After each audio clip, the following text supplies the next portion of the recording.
we're actually getting somewheres to see who's good and who's bad. That ain't that much of a surprise, but week 11, we're almost there. We're heading into the holiday stretch, ladies and gentlemen. And hope you have a holiday coming up that you would like to celebrate, whether it be Thanksgiving, Hanukkah, um, the New Year's, whatever it may be. I'm sure you have something coming up that's important.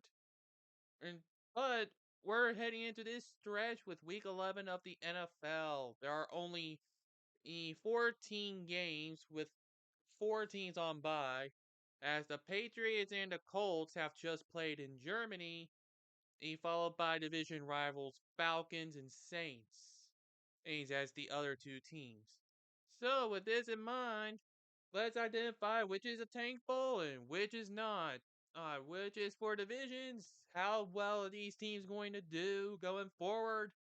Let's get into it. We begin on a Thursday night in some AFC North football between the Bengals and the Ravens. It's two teams fighting for that precious division crown. That said, the Ravens are still going to hold on at least over the Bengals, but they have other opponents to worry of. So whether or not they remain on top depends on another game later down this video. But I think the Bengals will at least get their butts kicked on the road. Oh, I had to twist it that way. As the Ravens tell the Bengals nevermore. The Ravens are going to win this game with the home field advantage. Oh, how the times have changed. Changed because our 1 o'clock early Sunday bash begins with the Bears and the Lions. And really, this isn't your typical Lions team anymore. Where this team is actually trying to play for that precious title. Trying to win it for the first time under the current naming of the NFC North. Or they're looking for that first NFC North title in franchise history. And they are still a few games away from being able to do so. And I think they're going to inch closer to that by beating the Bears. There's in Ford. They're playing in Detroit, of course. They're going to get their business is taken care of against the Bears. Sorry, Chicago. Your season is likely done.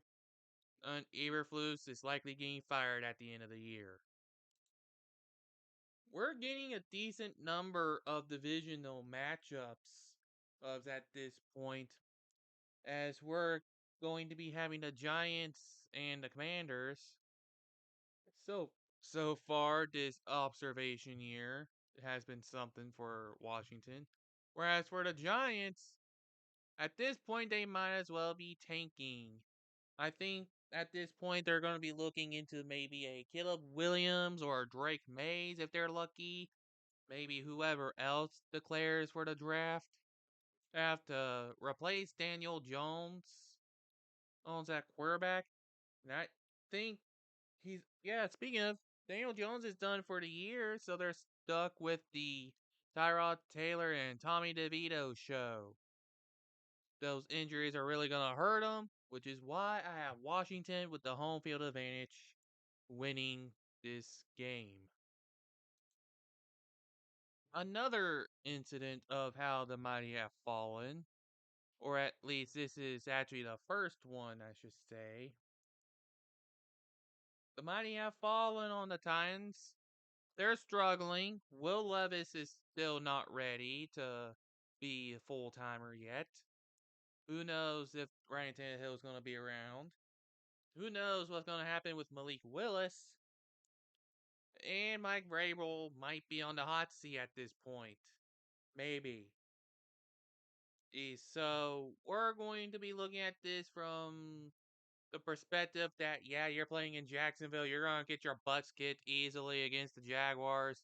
just because you're stuck in limbo trying to do this thing called rebuild on the fly, and you're forced into literal rebuild. Sorry, Titans. You're just gonna have to sit this season and out on the bench. And just go join the tank bowl as the Jaguars end up winning this game. Another instance of how the mighty has fallen. We are in year 2 of a Packers team that is struggling. Yes, they're in Lambeau. Yes, they're up against the Chargers. But at the same time, they're still going to struggle. And that struggle is what leads me to believe that the Chargers end up winning on the road despite how tough the Green Bay place is. Now we have the Kyler Murray led Cardinals versus the start of future for the Houston Texans. CJ Stroud is still a rookie, so we need to come up with an excuse to try to make him feel like a rookie, and going up against the Arizona Cardinals might help with that. And to be frank, I have this game as being an upset. And the main reason that is that this is the Houston Texans. They can have nothing good. Then again, the Cardinals can't either, but more so the Texans. And with this in mind, I would go on the upset and say the Cardinals end up winning this game. Do we really have to talk about this game? Do we really have to talk about the Raiders again? You know full well that even though Josh McDaniels has recently been fired, they have more issues than that. Yes, they're rallying behind their interim. Yes, Jimmy G ain't playing. You're stuck with a rookie as well. All you're doing is just getting inspired confidence by playing New Jersey based teams. And what is that going to mean for you? Well, that just means the Miami Dolphins are going to be hosting and they're going to kick your butts. Literally. There's really nothing else to say here. Mark Davis is going to be bankrupt soon because he can get nothing but opposing fans. And nobody in Vegas wants to support the team. And now we're back to what is perhaps the easiest game in the world to predict. Seriously, this is like the easiest thing you could think of. The Carolina Panthers, they just flat out suck. They don't even have the first round draft pick. They suck that bad. So I think that this is going to lead to this being them being the first team to be eliminated because of course and the Cowboys are going to win by a final score of 51-13. Yes, 51. I have this game as a blowout. Wrapping up the early stretch, the Steelers versus Browns, and this is what I mean this if the Ravens lose, this game decides who would lead the AFC North. Pretty much. Because they'll have a half game advantage. With that in mind, it's recently been revealed that Deshaun Watson is going to be out for the rest of the season due to his shoulder injury. He, which he's going to have to get surgery done.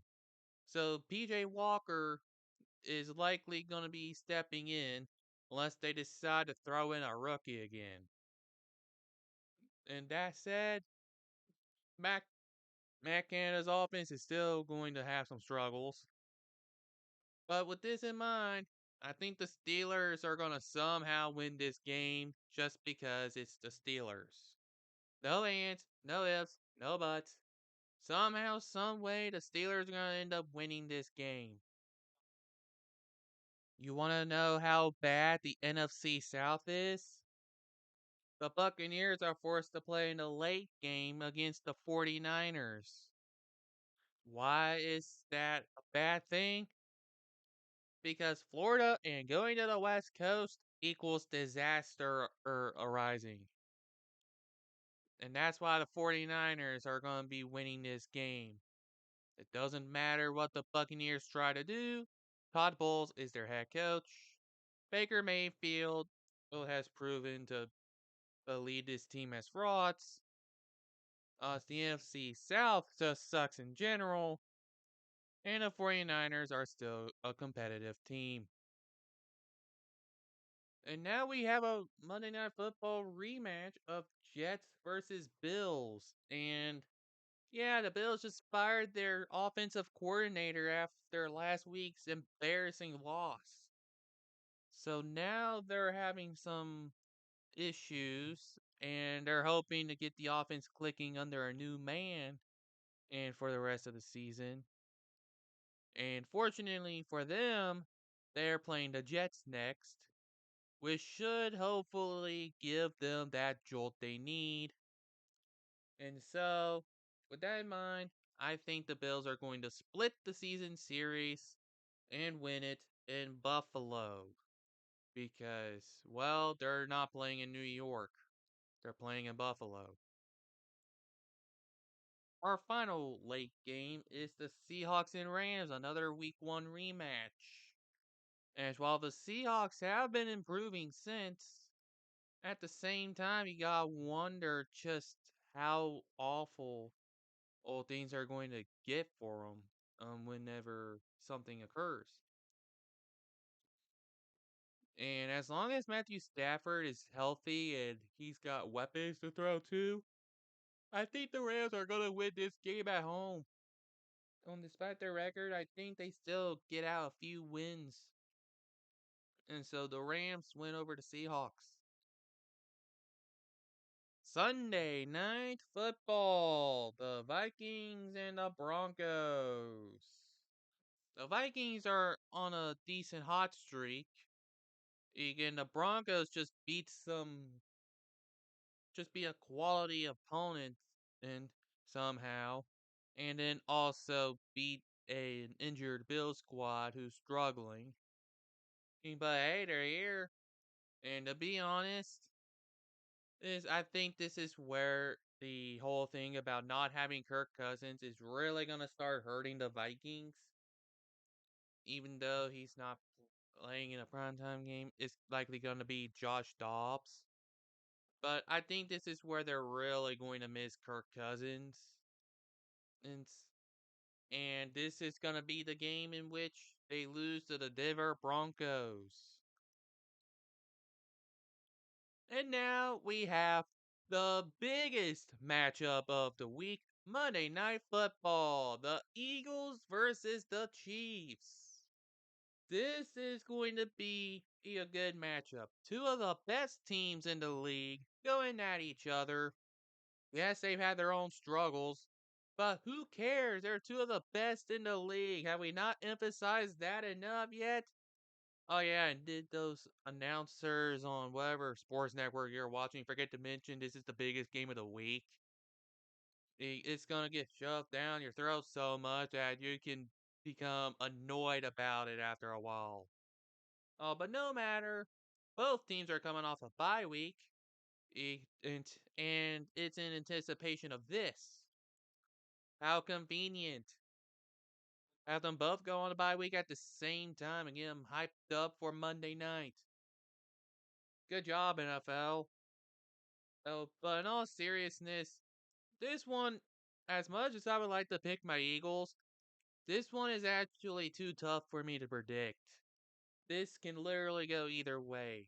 The Chiefs could end up winning this game, giving their Eagles only the second loss of the year, or the Eagles might give this game a win and just put themselves further ahead as the true number one. No matter who comes out, somebody is going home happy. I just don't know who it is. Is this real? It's just tough to gauge both teams as they're going at each other in a Super Bowl rematch. So that's why I've given this game my tie of the week. It's going to be too good of a game to end with somebody winning, and these two are going to have a rematch in the Super Bowl to decide the true winner. because it's the NFL. And here is the recap look on my picks for this new week. That's a I thought I had put in the score for this already. There we go. I guess I need to start checking that whenever I refresh pages now, huh? Well, no matter. It was just a simple fix, quick and easy. And this is where things stand as is. If the NFL playoffs were to end today, the you can see here from I'm going to the wild card that the Dolphins, the Jaguars, and the Ravens would win their divisions, and followed by Saints, 49ers, and Lions, with our number one seeds, Chiefs and Eagles. And that's how it would be even if these teams did not play. That's just if they were to end today. How some of the matchups would go. But we're not there yet. We still got to get through week 11 here. So, with all that in mind, I would like to thank you all so much for tuning in. And as always, until next time, travel safely.